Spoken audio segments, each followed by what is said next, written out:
Assalamualaikum warahmatullahi wabarakatuh. Perkenalkan, nama saya Yuli Maulida, NPM 158. Di sini saya akan menjelaskan mengenai latar belakang munculnya GCG atau Good Corporate Governance. Awal mula munculnya konsep GCG karena adanya tuntutan publik terhadap lingkungan perusahaan yang jujur, bersih, dan tanggung jawab. Masalah GCG semakin menjadi perhatian publik ketika terjadinya krisis finansial pada pertengahan tahun 1997. Krisis yang terjadi pada perusahaan-perusahaan publik bukan hanya diakibatkan oleh krisis ekonomi saja, tetapi juga diakibatkan oleh kurangnya penerapan tata kelola perusahaan yang baik atau corporate governance, dan lemahnya pengawasan yang independen oleh pemilik perusahaan. Kinerja perusahaan yang baik ditentukan dari keseriusannya dalam menerapkan mekanisme corporate governance. Semakin tinggi penerapan corporate governance pada suatu perusahaan, maka diharapkan semakin tinggi pula tingkat kekuatan perusahaan dalam menghasilkan kinerja yang baik. Untuk slide selanjutnya yaitu pengertian GCG. Walaupun istilah GCG sudah sangat populer, namun sampai saat ini belum ada definisi baku yang dapat disepakati oleh semua pihak. Berikut beberapa definisi GCG. Yang pertama, menurut Cadbury Committee of United Kingdom dan Forum for Corporate Governance in Indonesia mendefinisikan GCG sebagai seperangkat peraturan yang mengatur hubungan antara pemegang saham, pengurus atau pengelola perusahaan, pihak kreditur, pemerintah, karyawan, serta para pemegang kepentingan internal dan eksternal lainnya yang berkaitan dengan hak-hak dan kewajiban, atau dengan kata lain suatu sistem yang mengarahkan dan mengendalikan perusahaan. Yang kedua, menurut Sukrisno Agus 2006 mendefinisikan GCG sebagai tata kelola perusahaan yang baik atau etika sebagai suatu sistem yang mengatur hubungan peran dewan komisaris, peran direksi, pemegang saham, dan pemangku kepentingan lainnya. Yang ketiga, menurut Organisasi for Economic Cooperation and Development atau OECD dalam Tinger DKK 2004 mendefinisikan GCG sebagai suatu struktur yang terdiri atas para pemegang saham, direktur, manajer, seperangkat tujuan yang ingin dicapai oleh perusahaan, dan alat-alat yang akan digunakan dalam mencapai tujuan dan memantau kinerja perusahaan. Yang keempat, menurut Wahyudi Prakasa dalam Sukrisno Agus 2006 mendefinisikan GCG sebagai mekanisme administratif yang mengatur hubungan-hubungan antara manajemen perusahaan, komisaris, direksi, pemegang saham, dan kelompok-kelompok kepentingan yang lain. Untuk slide selanjutnya yaitu tabel 5.1 mengenai konsep GCG yang meliputi yang pertama, wadah. Wadah sendiri merupakan organisasi perusahaan, sosial, atau pemerintah. Yang kedua, model. Model merupakan suatu sistem, proses, dan seperangkat peraturan termasuk prinsip-prinsip serta nilai-nilai yang melandasi praktik bisnis yang sehat. Yang ketiga yaitu tujuan. Tujuan meliputi yang pertama, meningkatkan kinerja organisasi, menciptakan nilai tambah bagi semua pemangku kepentingan, mencegah dan mengurangi manipulasi serta kesalahan yang signifikan dalam pengelolaan organisasi. Dan yang keempat, meningkatkan upaya agar para pemangku kepentingan tidak dirugikan. Yang terakhir yaitu mekanisme, yaitu mengatur dan mempertegas kembali hubungan, peran, wewenang, dan tanggung jawab yang meliputi dua arti. Yang pertama dalam arti sempit antar pemilik atau pemegang saham, dewan komisaris, dan dewan direksi. Yang kedua dalam arti luas, meliputi antara seluruh pemangku kepentingan. Assalamualaikum warahmatullahi wabarakatuh. Sebelumnya, perkenalkan nama saya Medinandri Asuti, NPM 032. Di sini saya akan melanjutkan presentasi dari presenter sebelumnya. Saya akan memulai membahas tentang prinsip-prinsip Good Corporate Governance. Nah, langsung saja kita bahas satu persatu tentang prinsip-prinsip Good Corporate Governance. Yang pertama dikemukakan oleh Organization for Economic Cooperation and Development atau OECD mengemukakan ada 4 prinsip. Yang pertama adalah perlakuan yang setara antar pemangku kepentingan. Yang kedua adalah transparansi. Yang ketiga adalah akuntabilitas. Dan yang keempat adalah responsibilitas. Menteri Negara BUMN juga mengeluarkan yang berhubungan dengan tata kelola badan usaha milik negara. Prinsip tersebut dikemukakan oleh Jager DKK 2003. Ada 5 prinsip. Yang pertama adalah kewajaran, yang kedua adalah transparansi, yang ketiga adalah akuntabilitas, yang keempat adalah pertanggungjawaban, dan yang kelima adalah kemandirian. Nah, untuk prinsip selanjutnya yaitu dikemukakan oleh National Committee on Governance atau NCG tahun 2006 mempublikasikan Kode Indonesia tentang Tata Kelola Perusahaan yang Baik atau Indonesian Code of Good Corporate Governance pada tanggal 17 Oktober 2006 yang mengemukakan ada 5 prinsip. Yang pertama adalah transparansi, yang kedua adalah akuntabilitas, yang ketiga responsibilitas, yang keempat independensi, dan yang terakhir adalah kesetaraan. Untuk prinsip yang dikemukakan oleh NCG dan Menteri Negara BUMN itu hampir sama, di mana penjelasannya adalah yang pertama perlakuan yang setara, di mana para pengelola memperlakukan semua pemangku kepentingan secara adil dan setara, baik itu pemangku kepentingan sekunder ataupun pemangku kepentingan primer. Yang kedua adalah transparansi, di mana kewajiban bagi para pengelola untuk menjalankan prinsip keterbukaan dalam proses keputusan dan penyampaian informasi. Yang ketiga adalah prinsip akuntabilitas, di mana para pengelola berkewajiban untuk membina sistem akuntansi yang efektif untuk menghasilkan laporan keuangan yang dapat dipercaya. Untuk prinsip yang keempat adalah responsibilitas, di mana para pengelola wajib memberikan pertanggungjawaban atas semua tindakan dalam mengelola perusahaan kepada para pemangku kepentingan sebagai wujud kepercayaan yang diberikan kepadanya. Tanggung jawab ini mempunyai 5 dimensi. Yang pertama adalah dimensi ekonomi, yang kedua adalah dimensi hukum, yang ketiga adalah dimensi moral, yang keempat adalah dimensi sosial, dan yang kelima adalah dimensi spiritual.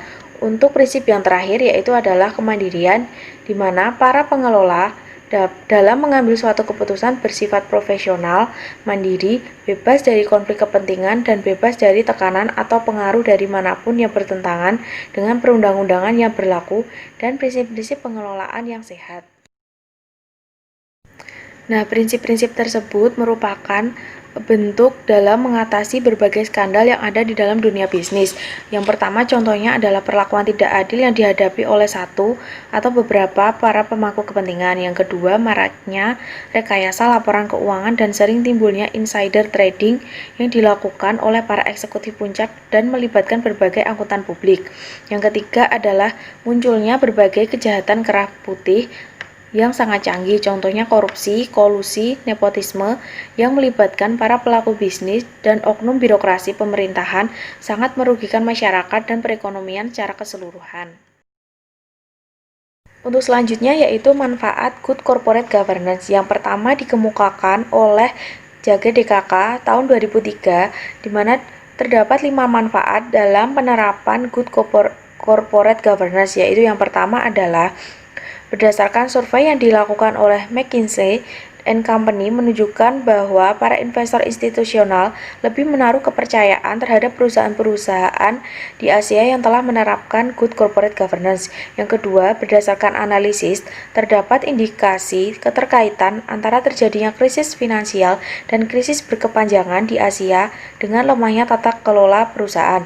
Yang ketiga adalah internasionalisasi pasar, termasuk liberalisasi pasar finansial dan pasar modal menurut perusahaan untuk menerapkan good corporate governance. Yang keempat adalah sistem ini dapat menjadi dasar bagi berkembangnya sistem nilai baru yang lebih sesuai dengan lanskap bisnis yang kini telah banyak berubah. Yang kelima adalah praktik good corporate governance dapat meningkatkan nilai perusahaan.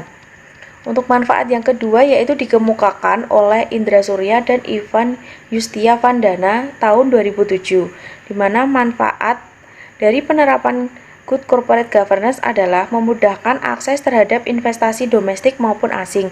Yang kedua, mendapatkan biaya modal yang lebih murah. Yang ketiga, memberikan keputusan yang lebih baik dalam meningkatkan kinerja ekonomi perusahaan. Yang keempat, meningkatkan keyakinan dan kepercayaan dari para pemangku kepentingan terhadap perusahaan. Dan yang kelima adalah melindungi direksi dan komisaris dari tuntutan hukum. Selanjutnya yaitu Good Corporate Governance dan Hukum Perseroan di Indonesia, di mana dasar perusahaan atau perseroan di Indonesia itu dulunya adalah Undang-Undang Nomor 1 Tahun 1995 tentang perseroan terbatas, kemudian diganti dengan Undang-Undang Nomor 40 Tahun 2007, di mana dalam pasal 1 ayat 1 Undang-Undang Nomor 40 Tahun 2007 yang dimaksud dengan perseroan adalah badan hukum yang merupakan persekutuan modal, didirikan berdasarkan perjanjian, melakukan kegiatan usaha dengan modal dasar yang seharusnya terbagi dalam saham, dan memenuhi persyaratan yang ditetapkan dalam undang-undang ini serta peraturan pelaksanaannya. Nah, untuk alasan dirubahnya dasar hukum tentang perseroan terbatas ini adalah disempurnakannya ketentuan-ketentuan. Yang pertama adalah dimungkinkan mengadakan rapat umum pemegang saham dengan memanfaatkan teknologi informasi yang ada, contohnya dengan virtual. Untuk yang kedua adalah kejelasan mengenai tata cara pengajuan dan pemberian pengesahan status badan hukum dan pengesahan anggaran dasar perseroan yang dimuat dalam bab 2. Yang ketiga adalah memperjelas dan mempertegas tugas dan tanggung jawab direksi dan dewan komisaris yang dimuat dalam bab 7. Dan yang keempat adalah kewajiban perseroan untuk melaksanakan tanggung jawab sosial dan lingkungan yang dimuat dalam bab 5. Untuk selanjutnya yaitu organ perseroan yang diatur dalam bab 1 pasal 1 yaitu untuk ayat 4, rapat umum pemegang saham yang selanjutnya disebut RUPS adalah organ perseroan yang mempunyai wewenang yang tidak diberikan kepada direksi atau dewan komisaris dalam batas yang ditentukan dalam undang-undang dan atau anggaran dasar. Untuk pasal 5 adalah direksi adalah organ perseroan yang berwenang dan bertanggung jawab penuh atas pengurusan perseroan untuk kepentingan perseroan sesuai dengan maksud dan tujuan perseroan serta mewakili perseroan baik di dalam maupun di luar pengadilan sesuai dengan ketentuan anggaran dasar. Yang ketiga adalah ayat 6 adalah dewan komisaris adalah organ perseroan yang bertugas melakukan pengawasan secara umum dan atau khusus sesuai dengan anggaran dasar serta memberi nasihat kepada direksi. Untuk selanjutnya yaitu wewenang, tugas, dan tanggung jawab organ perseroan yang telah saya sebutkan tadi. Untuk yang pertama adalah wewenang, tugas, dan tanggung jawab RUPS. Yang pertama adalah menyetujui dan menetapkan perubahan anggaran dasar perusahaan dimuat dalam pasal 10 ayat 1. Yang kedua adalah menyetujui pembelian kembali dan pengalihan saham perseroan dimuat dalam pasal 38 ayat 1. Yang ketiga adalah menyetujui penambahan dan pengurangan modal perseroan dimuat dalam pasal 41 ayat 1 dan pasal 44 ayat 1. Yang keempat adalah menyetujui dan mengesahkan laporan tahunan termasuk laporan keuangan direksi serta laporan tugas pengawasan komisaris yang dimuat dalam pasal 69. Yang kelima adalah menyetujui dan menetapkan penggunaan laba bersih, penyisian cadangan dan dividen serta dividen intern yang dimuat dalam pasal 71 dan pasal 72. Yang keenam adalah menyetujui penggabungan, peleburan, pengambil alihan atau pemisahan, pengajuan pilot, perpanjangan jangka waktu berdirinya, dan pembubaran perseroan yang dimuat dalam pasal 89. Yang ketujuh adalah menyetujui pengangkatan dan pemberhentian anggota direksi dan komisaris dimuat dalam pasal 94 dan pasal 111. Untuk yang kedelapan adalah menetapkan besarnya gaji dan tunjangan anggota direksi dan komisaris yang dimuat dalam pasal 96 dan pasal 113. Untuk selanjutnya yaitu adalah wewenang, tugas, dan tanggung jawab dari Dewan Komisaris. Yang pertama adalah melakukan tugas dan tanggung jawab pengakuan pengawasan atas kebijakan pengurusan, jalannya pengurusan pada umumnya, dan memberikan nasihat kepada direksi yang dimuat dalam pasal 108 dan pasal 114. Yang kedua adalah bertanggung jawab tentang bertanggung jawab renteng secara pribadi atas kerugian perseroan bila yang bersangkutan bersalah atau lalai dalam menjalankan tugasnya, dimuat dalam pasal 114 ayat 3 dan ayat 4. Yang ketiga adalah bertanggung jawab renteng secara pribadi atas kepailitan perseroan bila disebabkan oleh kesalahan dan kelalaian dalam menjalankan tugas pengawasan dan pemberian nasihat, dimuat dalam pasal 115. Untuk yang terakhir adalah diberikan wewenang untuk memberi komite yang diperlukan untuk mendukung tugas Dewan Komisaris yang dimuat dalam pasal 121. Untuk selanjutnya yaitu wewenang, tugas, dan tanggung jawab Dewan Direksi. Yang pertama adalah menjalankan pengurusan perseroan untuk kepentingan perseroan sesuai dengan kebijakan yang dianggap tepat dalam batas yang ditetapkan undang-undang dan anggaran dasar perseroan, dimuat dalam pasal 92. Untuk yang kedua adalah bertanggung jawab renteng dan penuh secara pribadi atas kerugian perseroan bila yang bersangkutan bersalah atau lalai dalam menjalankan tugasnya, dimuat dalam pasal 97. Yang ketiga adalah mewakili perseroan baik di dalam maupun di luar pengadilan, dimuat dalam pasal 98. Yang keempat adalah wajib membuat daftar pemegang saham, risalah RUPS, dan risalah rapat direksi yang dimuat dalam pasal 100 ayat 1A. Yang kelima adalah wajib membuat laporan tahunan yang dimuat dalam pasal 100 ayat 1B. Dan yang keenam adalah wajib memelihara seluruh daftar, risalah, dokumen keuangan, dan dokumen perseroan lainnya di tempat kedudukan perseroan yang dimuat dalam pasal 1C dan pasal 2.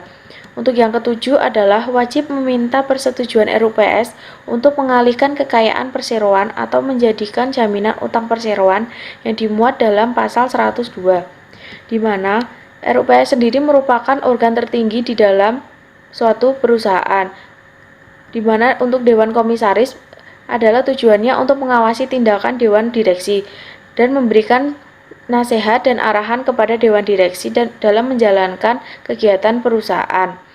Untuk Dewan Direksi sendiri bertugas untuk menjalankan Assalamualaikum warahmatullahi wabarakatuh. Perkenalkan, nama saya Fevra Irawati, NPM 049. Saya akan melanjutkan presentasi dari presenter sebelumnya. Nah, di sini saya akan membahas tentang organ khusus dalam penerapan GCG, di mana ketentuan mengenai organ perseroan ini telah diatur di Undang-Undang Perseroan Terbatas Nomor 40 Tahun 2007.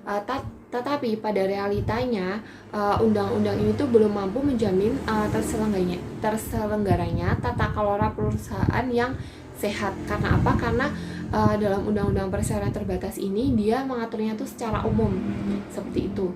Lalu Indra Surya dan Ivan Yustiavananda 2006 menyebutkan paling tidak kita itu perlu 4 organ tambahan untuk melengkapi penerapan GCG tersebut. Nah, yang pertama itu komisaris independen, yang kedua direktur independen, yang ketiga komite audit, dan yang keempat sekretaris perusahaan.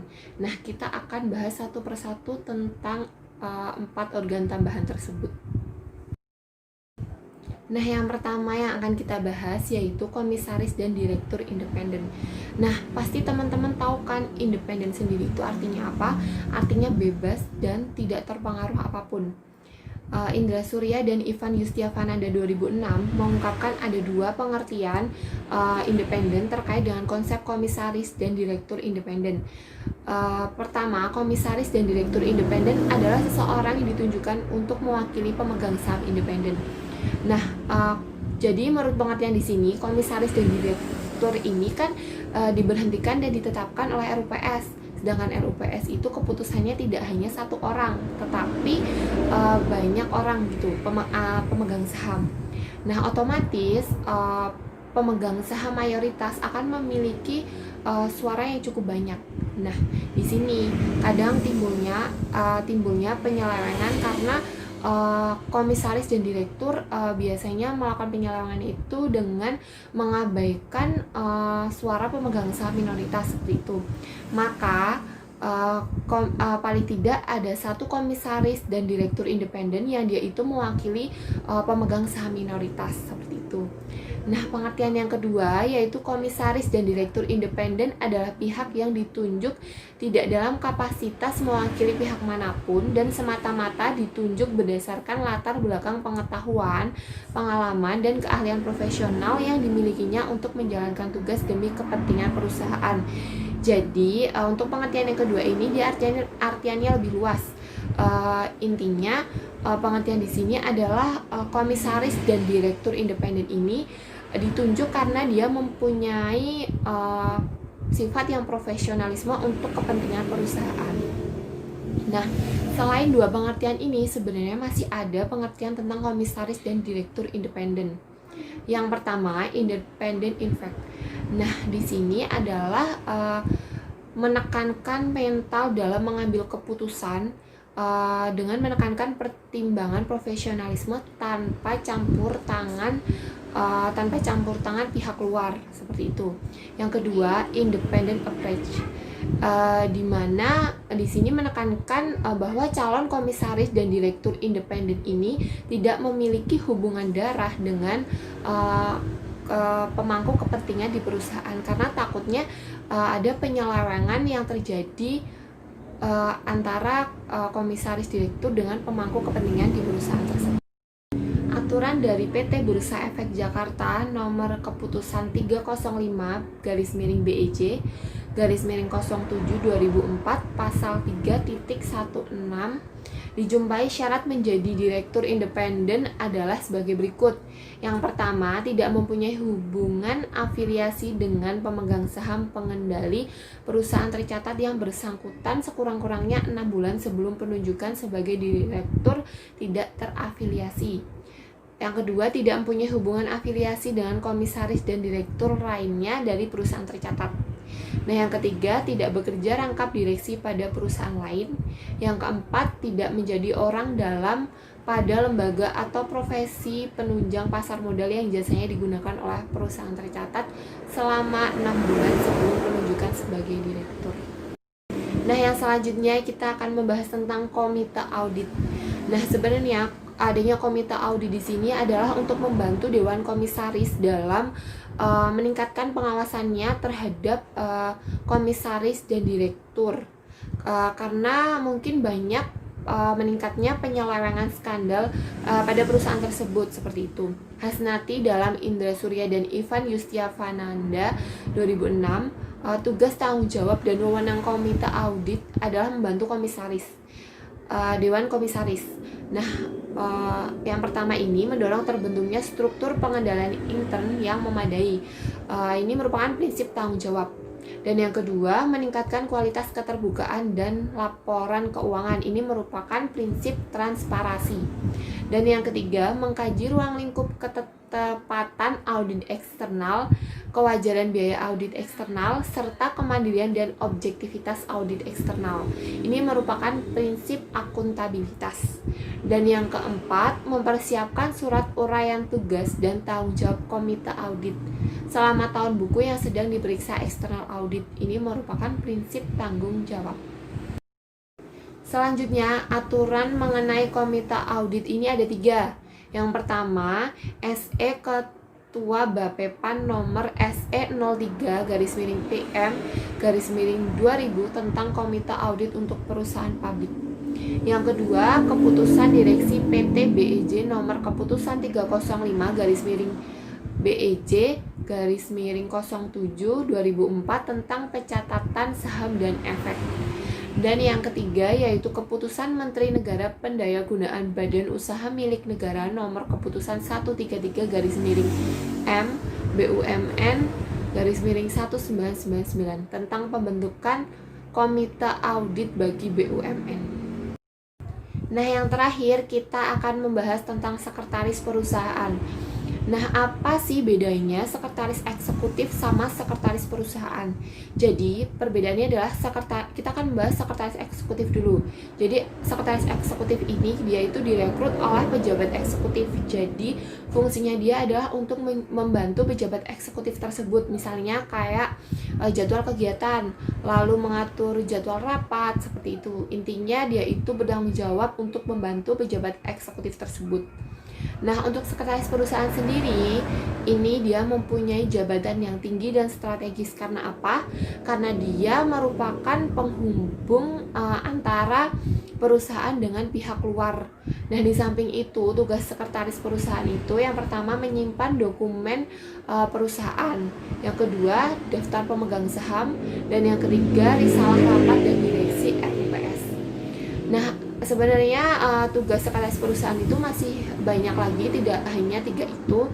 Lalu aturan yang berkaitan dengan sekretaris perusahaan ini dapat kita lihat pada yang pertama keputusan Ketua Bappepan nomor 63 tahun 1996 tentang pembentukan sekretaris perusahaan bagi perusahaan publik. Dan yang kedua, keputusan direksi BEJ nomor 339 tahun 2001 tentang sekretaris perusahaan.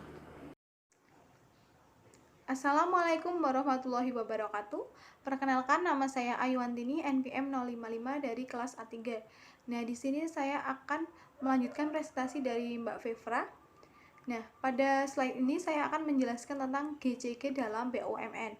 Nah, tadi kan udah dijelaskan seperti pada yang dijelaskan presenter-presenter sebelumnya, kalau GCG itu merupakan tata kelola perusahaan yang baik atau bisa dinamakan Good Corporate Governance. Nah, kemudian di sini akan dibahas tata kelola perusahaan di BUMN. Nah, sebelumnya kita harus tahu tuh apa sih BUMN. Nah, di sini tuh BUMN itu merupakan badan usaha milik negara yang dikelola oleh pemerintah. Nah, tujuannya untuk pendirian BUMN sendiri itu adalah untuk kesejahteraan masyarakatnya. Karena sesuai pada pasal 33 yang berbunyi bahwa bumi, air, dan seluruh kekayaan yang ada di negara itu dikuasai oleh negara untuk kemakmuran rakyatnya. Jadi tujuan utama BUMN itu adalah untuk kesejahteraan rakyatnya. Namun seiring berjalannya waktu, BUMN ini juga merambah ke sektor-sektor lain. Kalau tadi kan BUMN itu bekerja di bidang ada telekomunikasi, terus di bidang air dan lain sebagainya. Kemudian BUMN ini juga merambah ke sektor lain yang juga dilakukan oleh pihak swasta. Jadi malah BUMN ini tujuan utamanya itu juga hampir sama seperti tujuan perusahaan swasta, yaitu memperoleh keuntungan. Nah, kemudian di sini ada 3 jenis BUMN, ada Persero, perusahaan umum atau Perum, sama perusahaan jawatan. Nah, yang pertama itu adalah Persero. Nah, Persero itu adalah perusahaan yang tunduk pada undang-undang.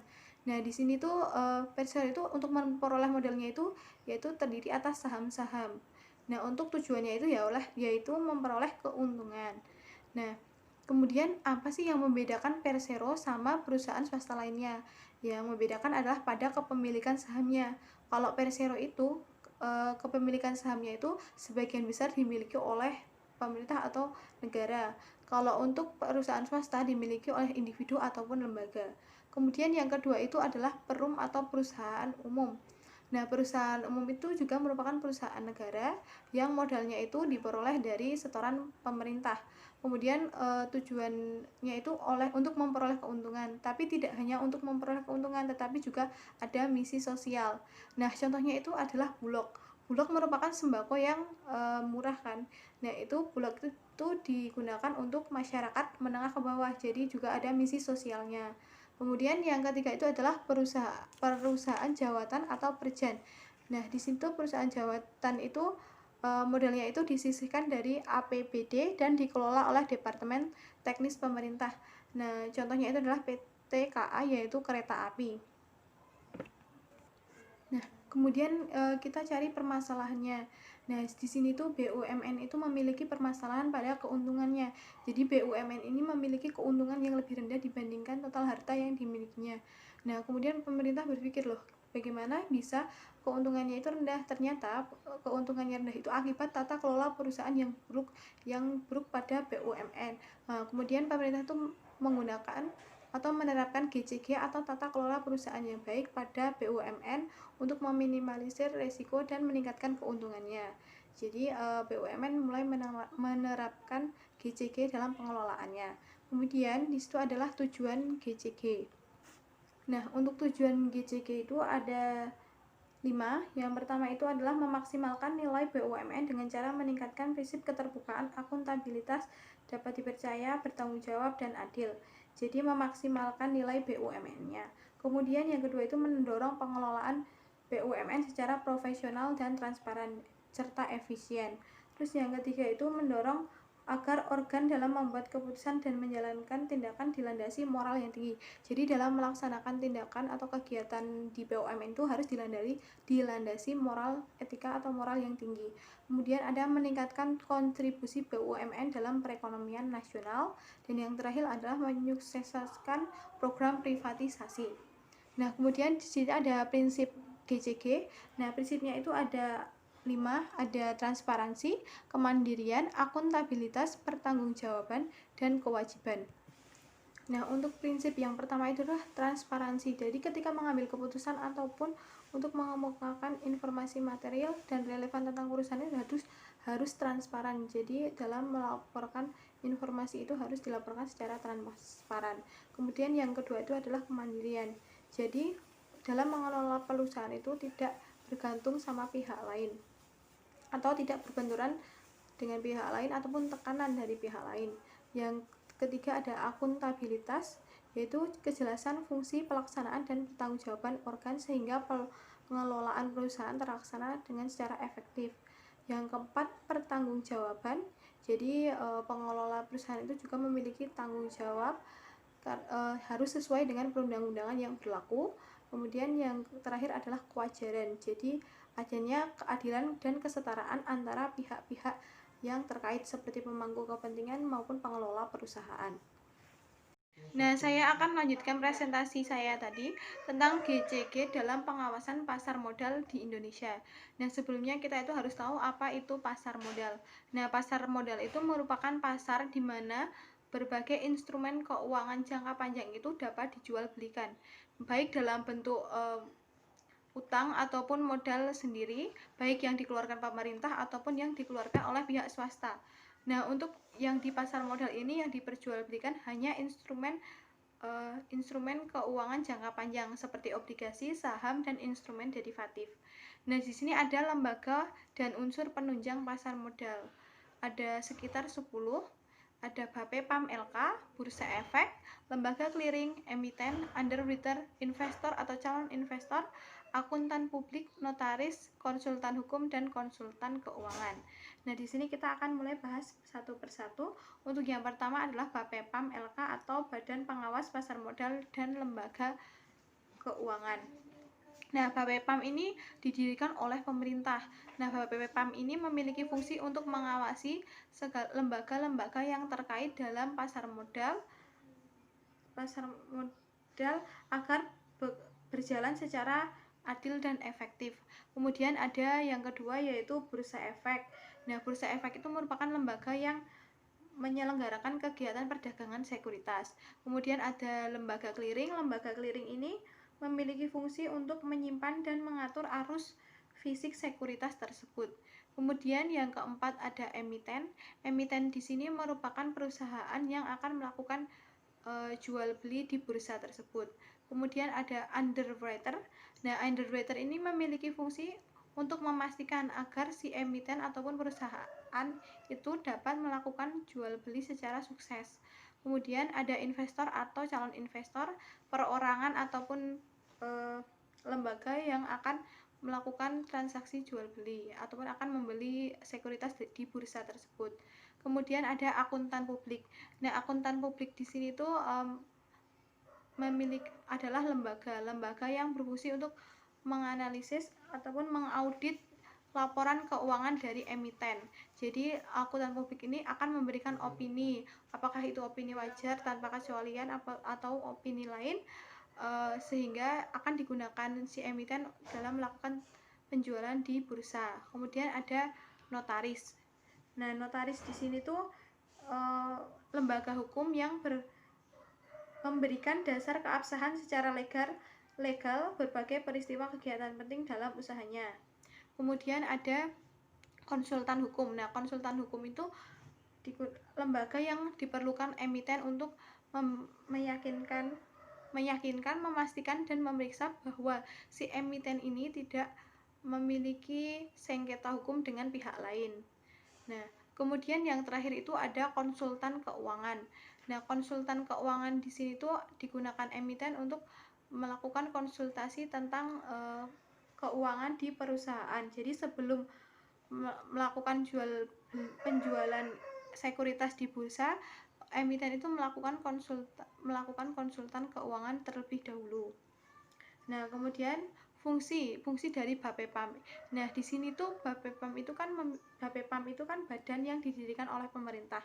Nah, Bapepam ini memiliki fungsi untuk memastikan agar seluruh lembaga penunjang yang ada di bursa tersebut melakukan tata kelola yang sehat dan mematuhi segala peraturan perundang-undangan yang ada, serta mematuhi seluruh aturan yang telah ditetapkan oleh Bapepam LK.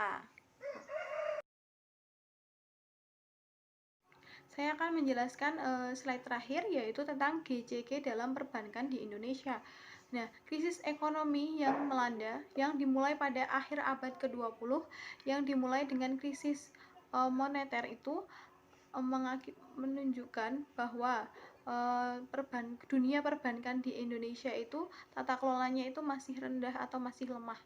Nah, jadi banyak perbankan ataupun bank komersial yang ada di Indonesia itu mengalami permasalahan, hampir saja kebangkrutan.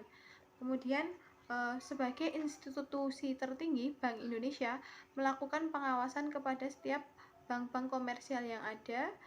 Nah, dalam melakukan pengawasan tersebut, Bank Indonesia itu harus memikirkan bagaimana untuk manajemen dan menata kembali kegiatan perbankan yang ada di Indonesia.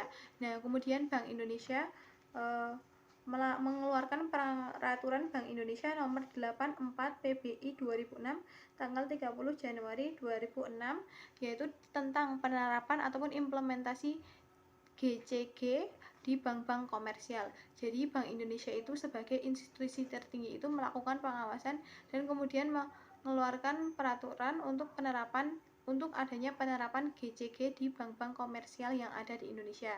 Nah, untuk meminimalisir risiko yang akan terjadi sehingga bank-bank komersial yang ada di Indonesia itu juga dapat tertata kembali.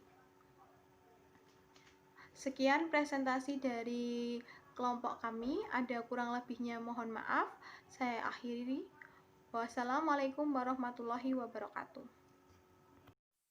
Nah, untuk selanjutnya kita akan membahas tentang kasus.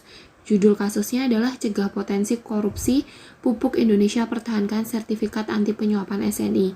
Ini dikutip oleh kompas.com tanggal 30 bulan September 2020.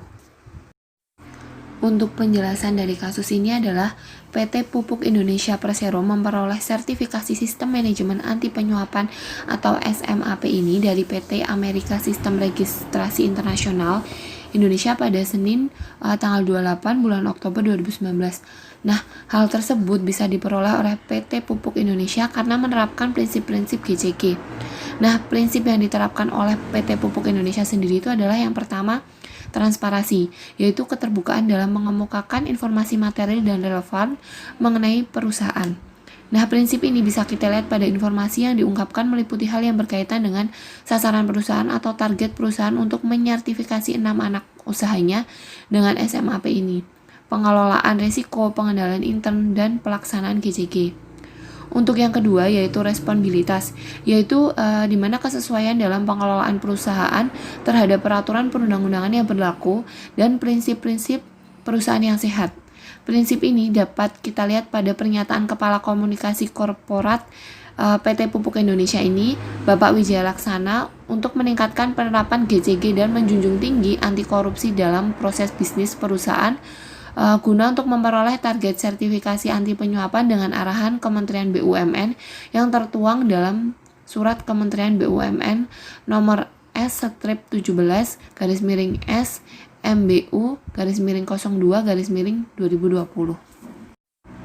Yang ketiga yaitu akuntabilitas, yaitu kejelasan fungsi, pelaksanaan, dan pertanggungjawaban organ sehingga pengelolaan perusahaan terlaksana secara efektif. Nah, ini bisa kita lihat dari bentuk perusahaannya adalah perseroan terbatas atau BUMN, maka struktur organisasinya jelas beserta posisi dan tanggung jawabnya. Pengelolaan perusahaan serta pengelolaan tanggung jawab perusahaan yang sesuai dengan peraturan perundang-undangan dan surat Kementerian BUMN sehingga perusahaan itu dapat berjalan dengan baik. Nah, selain itu, perusahaan PT Pupuk Indonesia ini menerapkan tujuan GCG yang diatur dalam pasal 4, yaitu memaksimalkan nilai BUMN dengan cara meningkatkan prinsip-prinsip GCG sehingga mempunyai daya saing di kancah nasional maupun internasional. Yang kedua yaitu mendorong agar organ dalam membuat keputusan dan menjalankan tindakan dilandasi nilai moral yang tinggi dan keputusan terhadap peraturan perundang-undangan yang berlaku serta kesadaran akan adanya tanggung jawab sosial BUMN terhadap para pemangku kepentingan manapun kelestarian lingkungan di sekitar BUMN. Nah, ini terbukti dari penerapan prinsip-prinsip GCG untuk memperoleh sertifikasi sistem manajemen anti penyuapan. Nah, manfaat dari penerapan Good Corporate Governance atau GCG yang baik dapat dirasakan oleh PT Pupuk Indonesia ini beserta anak entitasnya untuk meningkatkan efektivitas perusahaan itu sendiri, untuk meningkatkan kinerja bisnis dan kinerja ekonomi perusahaan maupun negara. Manfaat lain juga dapat dirasakan oleh para pemangku kepentingan seperti karyawan yang bekerja di perusahaan akan merasa dia itu lebih puas atas penilaian kerjanya dan bagi negara dapat mengharumkan bangsa di kancah internasional. Nah, saran dari kelompok kami, penerapan GCG di PT Pupuk Indonesia dapat dilaksanakan secara berkelanjutan dan mampu meningkatkan target yang lebih luas lagi, dapat melakukan pengendalian yang berhubungan dengan lingkungan, misalnya anti korupsi dan CSR, sehingga dapat memberikan motivasi kepada perusahaan-perusahaan lain untuk ikut serta menerapkan prinsip GCG dan anti penyuapan terhadap para pemangku kepentingan manapun kelestarian lingkungan di sekitar BUMN. Nah, ini terbukti dari penerapan prinsip-prinsip GCG untuk memperoleh sertifikasi sistem manajemen anti penyuapan. Nah, manfaat dari penerapan Good Corporate Governance atau GCG yang baik dapat dirasakan oleh PT Pupuk Indonesia ini beserta anak entitasnya untuk meningkatkan efektivitas perusahaan itu sendiri, untuk meningkatkan kinerja bisnis dan kinerja ekonomi perusahaan maupun negara. Manfaat lain juga dapat dirasakan oleh para pemangku kepentingan seperti karyawan yang bekerja di perusahaan akan merasa dia itu lebih puas atas penilaian kerjanya dan bagi negara dapat mengharumkan bangsa di kancah internasional. Nah, saran dari kelompok kami, penerapan GCG di PT Pupuk Indonesia dapat dilaksanakan secara berkelanjutan dan mampu meningkatkan target yang lebih luas lagi, dapat melakukan pengendalian yang berhubungan dengan lingkungan, misalnya anti korupsi dan CSR, sehingga dapat memberikan motivasi kepada perusahaan-perusahaan lain untuk ikut serta menerapkan prinsip GCG dan anti penyuapan.